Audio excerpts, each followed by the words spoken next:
and talk a little bit about what I have learned about the Node editor. Oh, wrong display. Let's go display one. There we go. All right, so we're on the right display. Yeah, okay, you know what? I'm into it now. I got the rhythm of it, and yeah, the Node editor is the way to go for me. I mean, it's niggly little frustrating things here and there. But yeah, I'm glad that I'm migrating away from the connection editor, to be entirely honest with you guys. So a couple of things that are baffling, but necessary. I found that the one workaround, well, actually is probably the de facto way of doing it, is to pin your nodes, right? So when you create your nodes, you got to come over to edit and pin them. And I kept thinking, man, there's got to be a better way to do this. And just by chance, I was checking out the options and noticed this. Pin all nodes by default. Perfect. Click that on. I could probably get away with turning auto size nodes back on again, right? Because that's all fine. I didn't even notice it was doing anything. But this is perfect. So it makes it really, really easy for me to get the nodes in and connect. There's a few niggly things that I have to deal with. But the big question for me is why isn't it just easy to turn this, or why isn't it default on instead of that auto rearranging thing? I don't know any person who works with a node graph who prefers to let the software organize their nodes for them. I don't know anybody who does that. So the fact that it's default off is kind of puzzling, but that's okay. I'm really missing network boxes and backdrop nodes. I thought there would be a backdrop node. Let's take a look. So I started typing that. There's a use background. I don't think there's no network box, right? I don't know if I took a look at this one. Use background. Let's check it out. What is that? No, that's no. That's totally not what I want. It's a shading group to use the viewport background or environment background rather. So yeah, okay, that's fine. So the other big thing that I'm kind of glad I did, and just out of sheer habit of doing it, is making sure I had the proper kind of naming convention in place already. I'm surprised I didn't do it for the first joint in the chain. But because of the fact that I have my numbering in place, oh my God, it makes my job so much easier, right? So what I'm talking about is the fact that I deliberately tried to line up the numbers so that iktail9 and fktail9 were referencing bindtail9. And when I'm creating the blender 09, it fits in perfectly. So here's my workflow. I'm down to the last 3 joints, so I'll just walk you through it. So I've maximized my outliner here, and I've moved my main Maya window sort of off screen, but enough so that we can see the outliner. I could probably tear off the outliner. We'll move on to tail 10. So I'm going to grab the bind tail 10. Remember, this is the joint that moves our geometry. I'm going to control click my IK tail joint 10 and the FK tail joint 10, right? So let's just bring this in, right? So I'm going to add these nodes. Now the only problem, right, is that there's no way of defining, at least that I'm aware of, where those nodes get created. So they just land in the middle of your graph somewhere. But they come in selected, pre-selected. So that's cool. I can just grab this bunch and move them down here, right? I wonder if there is a way of, can we right click in here? And let's see, can we add select items in stream, create node, select all graph? No, oh, we can access the Hypershade and Hypergraph pretty much from here. That's cool.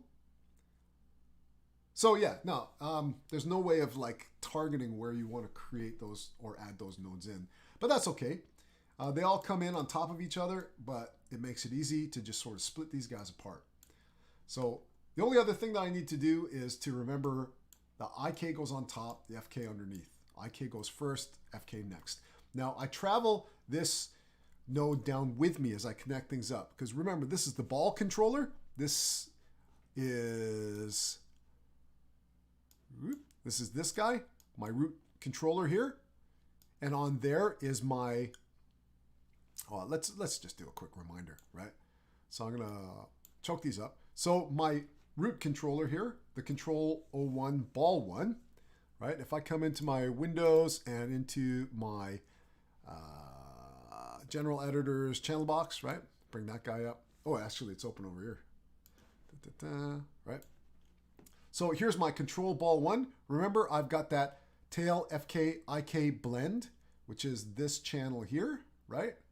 I need to connect that up to the blending function of the blend color, right? So that as I can control all the blending right from this one slider, right? So that's kind of what is going on. Let's move these guys back off the screen for a sec. Let's stretch this out. That's kind of what's going on here. If you take a look at the blend node, that tail FKIK blend control on that root controller is controlling the blender node, right? So this is what I like about working in the node editor. See how when I organize myself at a glance, I can see what I'm doing and how far I'm traveling down that joint chain. And I can quickly at a glance make sure I'm connecting up everything properly. Whereas with the connection editor, I have to go, I got to remember to flip the output and the input, and I got to keep track of it more in your head. This is a little bit more graphical, a bit more visual. This is also a case in point about what I said before. Never prejudge a piece of software until you've driven an asset the side of a Mack truck through it and really figured out every nook and cranny of a particular tool or asset. Otherwise, you prejudge it and you may not realize what you're closing the doors on. And for me, if I'd given up on the node editor, I came close. I was just like, oh man, I'll just hook this up in the connection editor. But now that I got the rhythm of it, I'm really kind of enjoying it. And I don't think I want to go back to ye old connection editor anymore. So I've brought this down, right? And I've got my bind tail joint here. I got my IK joint and my FK joint. Let's tab type and bring in our blend colors, right? Which is this guy here. And I like to unfurl it so we can see the connections, right? So first things first, I'm going to take my ball controller, that tail FKIK blend slider that we created for it. Let's connect that up into the blender. Bingo. Now whenever we change that, it's going to affect that blender. Let's send the output over to our rotates, right? Now here's the annoying bit. It'll set that this unit conversion node all the way up there. And that's kind of frustrating, right? But, we can always just zoom out, grab this entire graph, and then shift it up a bit. And then maybe it won't go shooting off like that. It's sort of a weird hack around, right? There's got to be a better, more elegant way of doing it. Okay, so let's connect these guys up. It's relatively simple. Don't really have to unfurl this. What I discovered, which is quite cool, nice innovation, is that when you click on that, it gives you the drop down anyway and shows you everything that's inside that node, right? So we want to go to our rotate. We want to grab that master rotate vector quantity and plug it into color 1. Oh, there's my, let's see if we can do this now, actually. I don't know if there's a rhyme or reason to where it goes shooting off, but let's take these guys and then move them over. So we're not dealing with like crazy values. But there we go. There's my unit conversion node. I'll just move that in place.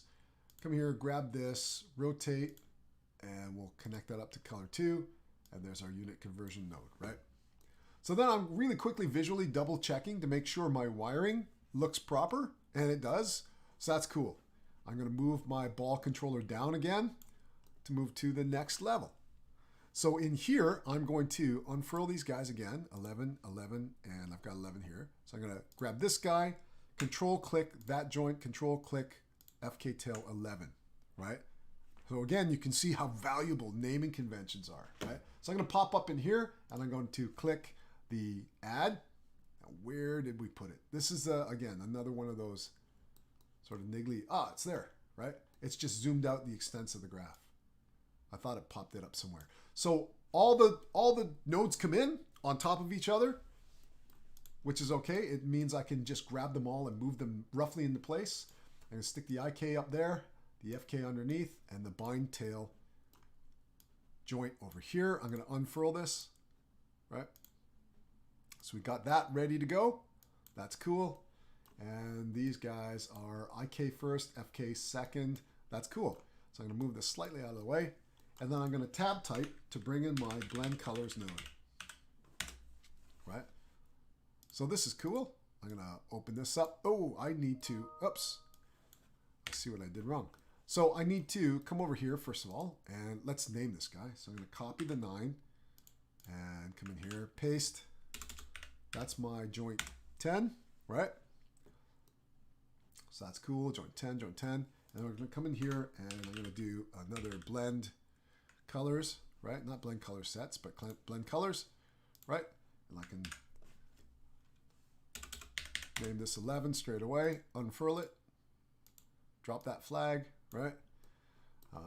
Take that IKFK blend on my controller, make sure that that dial controls the blender here, spit that output out and connect it into my rotate. There's our unit conversion node and just zips out over here, right?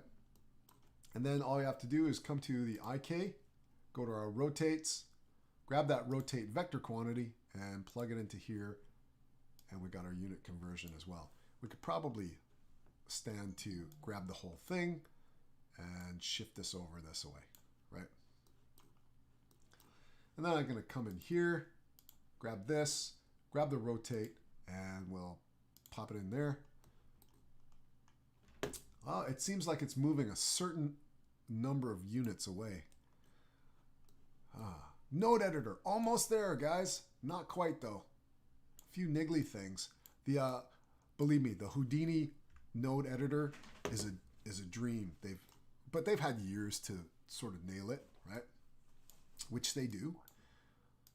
And Nuke's node editor is pretty good as well. Okay, so let's move this guy down. Same thing again. I'm going to move, that was tail 11, and then we're going to pop down to tail 12, that one, and the FK tail 12, right? And we will add those guys into our graph. Whoa, go shooting out there. It's really strange, eh? There's no rhyme. I mean, we shifted the whole graph over, but it just seems totally random. Well, not random. There's a logic at work because there is it feels like it's moving equidistant apart. If we knew what that logic was, then we could problem solve it a little bit better, right? Generally, the first rule of problem solving is try to figure out what the software is doing, right? And then you can sort of figure out how to avoid it or work with it or what have you, right? Okay, so I'm going to come in here again. Lastly, blend colors, right? We're going to grab that blend colors. I'm going to unfurl it so I can see what I'm doing. Oop. All right, and we'll name this IKFK blend 12, right? Let's take our controller and hook up our slider to that blender node. We'll take that output and we'll stick that on the rotate.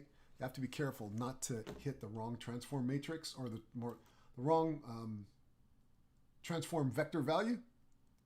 Remember, vector meaning 3, scalar is 1, right? So when you hear me refer to a scalar quantity, it's just 1. It's like just X, right? Oh, alpha. Alpha is a scalar quantity. RGB is a vector, right? So that's another way of remembering that. So I'm going to grab the IK tail and go with the rotate here. And I'm just clicking on color 1. Same thing. I'm left clicking on here, navigating down to rotate, clicking rotate. I get my wire and I'm going to plug it into color here. Now we get that zooming out here. That's okay. We'll just bring it back. I was just going to leave it like this, but you know, part of me is like, it's good to see exactly what the wires are doing, right? Just while we're setting things up, right? And then, so that's done. I could probably take this and move it somewhere a little bit more logical, right? You know, somewhere in between there. So here we go. Up at the top, we have our root joint, which is the main joint on the body, connected to our IKFK and connected to our bind joint, which is logical, right? But it just makes for messy placement of the node, right? So I might want to stick it out, I don't know, somewhere, right? But just sort of somewhere out of the way, right? And then we've got our joints. Now, this was the first hookup I did. I hooked up each individual channel to each individual XYZ to the individual RGB. That's why we have 3. But I realized, no, we could probably just select that vector quantity and connect it in as a vector, and then it just neatens it up. So it's one wire, but 3 values traveling down it. No difference at all in the calculation. It's just easier to hook up, right? So I've done that there. And then here we have one node floating out in the middle of nowhere connected to everything. Well, this is the layer, right? Because remember, all these guys are in a layer. So it's showing us that that layer is connected. I could probably, I wonder if I could remove that. Is there a way of... Yeah, so I can grab that layer node and let's give it a try. Let's remove that node. That's cool, right? Nice and neat. We could probably do the same thing with the root joint. Let's remove that from the graph, right? There we go. That's kind of what we want to see, right?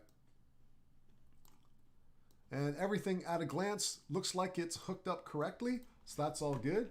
There's another thing that I found super handy that I used once already, and it's this idea of bookmarking, right? So I can create a bookmark and say that this is IKFK blend. I think I created one already, so I'm going to call this blend 2, right? And then, where is it? Is it under bookmarks, right? So I can create a bookmark and I can go straight to that view and hopefully the same layout for the nodes. So I think that's it. I'm just going to double check here because I believe what we have left are the end effectors, right? Actually, let's bring that whole window in. I think now's the time to kind of bring it in and sort of take a look at what we've got going on here.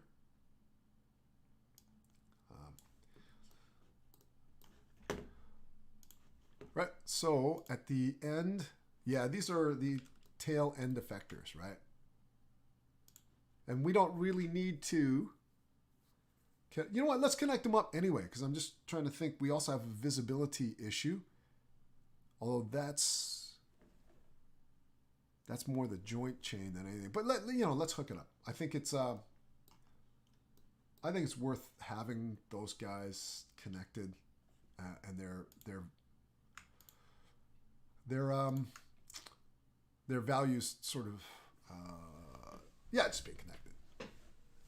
Pop this over here, and I'm gonna middle mouse button move that here, and let's add those pieces.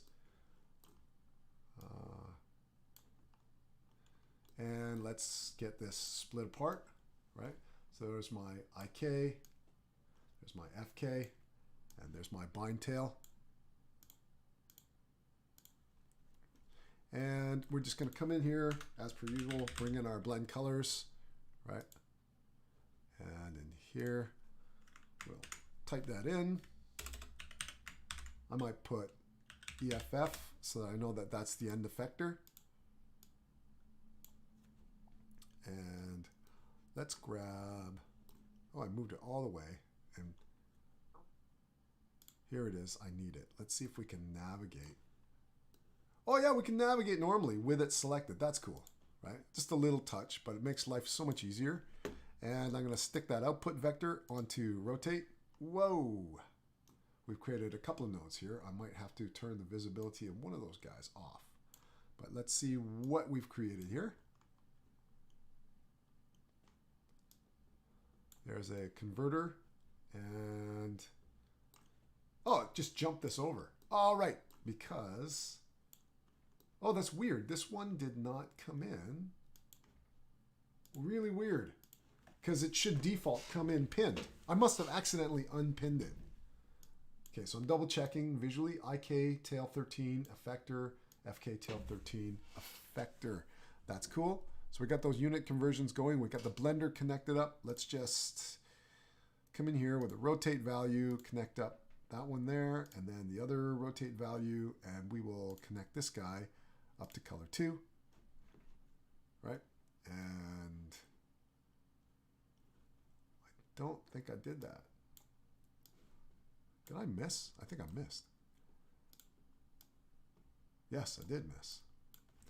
So this guy, vector 2, let's do this again. It rotates over to color 1. Oh, and there it goes. It remembers the placement. Let's go to color 2. There you go, right? So that's cool. That's connected up properly. Our end effectors are connected. I'm going to take this opportunity to save. right? And I've got incremental save, so I know this is just a variant. That's cool. So much more fun once you understand how the node editor works and how it organizes data. So that's really cool. The last thing I do before I stop this session is I'm going to bring this outliner over. Let's close these guys up. What I want to do is I want to test the blending. And I tested it before and it was working at the root joints. So let's grab that controller. Let's go back into our channel box, right? And let's grab that IKFK blender. So all the joints are blending, right? The controllers are vanishing once the tail IKFK hits 0.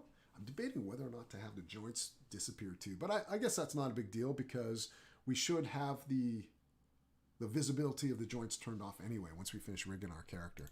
That's typically how we would do it, right? So I'm just checking to make sure all of my controllers are zeroed out. They are. So the only ones that I need to concern myself with are the FK controllers. Now these guys should all be zeroed out. I believe we only have values in, I'll come over here. Actually, I just want to do one quick double check. So let's change this, right? And then I'm going to come back here. I just want to check to make sure that all the joints are, it looks like they're all doing their thing. So I'm just going to hope that I've got the other joints connected up properly. So let's go down. That one should be at 0. Okay, so here's where we started to alter our values, right? That guy's at 0. And then we can click this guy, 0 you out. And then click this guy and we'll 0 you out.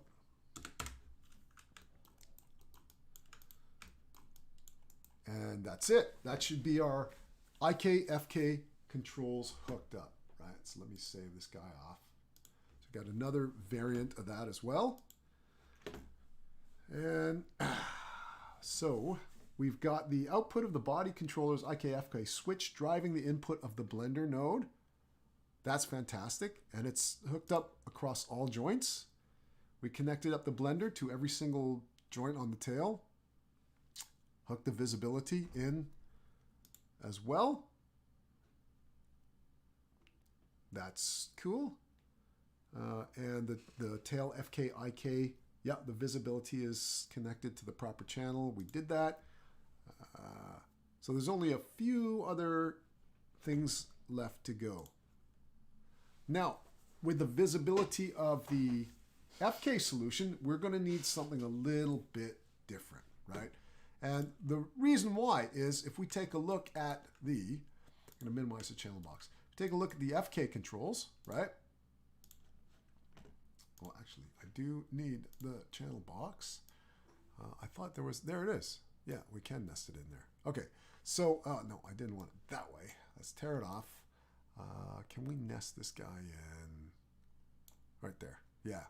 Okay, so the difficulty with the channel box is the fact that the visibility, well, let me show you one thing before I just noticed I need to explain this. So visibility set to 1 equals on. Visibility set to 0 equals off. So you can very easily substitute numerical values in there. This is called a Boolean operation, right? But unfortunately, when our blend slider is at 1, we're in FK mode. The blend slider is at 1, we are in, let's come in here. Blend slider is at 1, we're in IK mode. When our blend slider is at 0, we're at FK mode, right? But we want the FK controllers on. So we actually have to do the opposite, right? So that when the FK IK blender is at 0, we want the visibility of, sorry, I'm getting confused now. When we have the IK FK blender at 0, we want those guys turned on, which we've got. But when we have the IK FK blender at 1, we want the visibility of the FK controllers turned off, right? So we're just dealing with the IK solvers, right? So we need to set that up. The values will be the opposite of what we did for the IK, right? I'm actually going to, I'm getting confused. So what I'm going to do is I'm going to set this so that I can see a little bit better how this is going to work. I do want to test it out as well, right? So when I take this IK, FK blend, and it's at 0, that means my FK controllers are controlling it, but we need that visibility to be 1. Okay, that's right. Oh yeah, that's right. So when we go back and we're in IK mode, right? The FK IK blender is at 1. We've lit up our IK controllers. The FK controllers need to be at 0, right? So I believe therein lies our issue, right? So when we're at 1, we're in IK mode, and we can't plug 1 in. That's it. We can't plug 1 into the... Holy cow. It's been a long day, guys. Been a very long day. So what we're going to do is we're going to use an expression to hook this up, right? So what I'm going to leave it there, because I got to go pick up my youngest from school, and I'll pop back in, and we'll hook up the expression, and then our IK-FK blending tool will be finished. Now, there are 2 other things that I'd like to experiment with that are relatively new to me. Space switching is one of them, and IK-FK snapping would be another one, right? So, but we'll get into that. You know what? I might dive into the FK-IK snapping after we have a go at animating just the bog standard FK-IK blending, right? Because it's something that I'm very familiar with. And so maybe I'll walk you guys through that whole process, and then I'll backpedal and say, look, let's try to snap our blend chain to the joint locations the IK chain. Let's snap that to the FK chain, or the FK chain, let's snap it to the IK chain, right? So I'll investigate that. Off the top of my head, I see it being a fairly complicated thing to set up, but we'll give it a go. Yep. So I will leave it at that, and I will come back in once I go and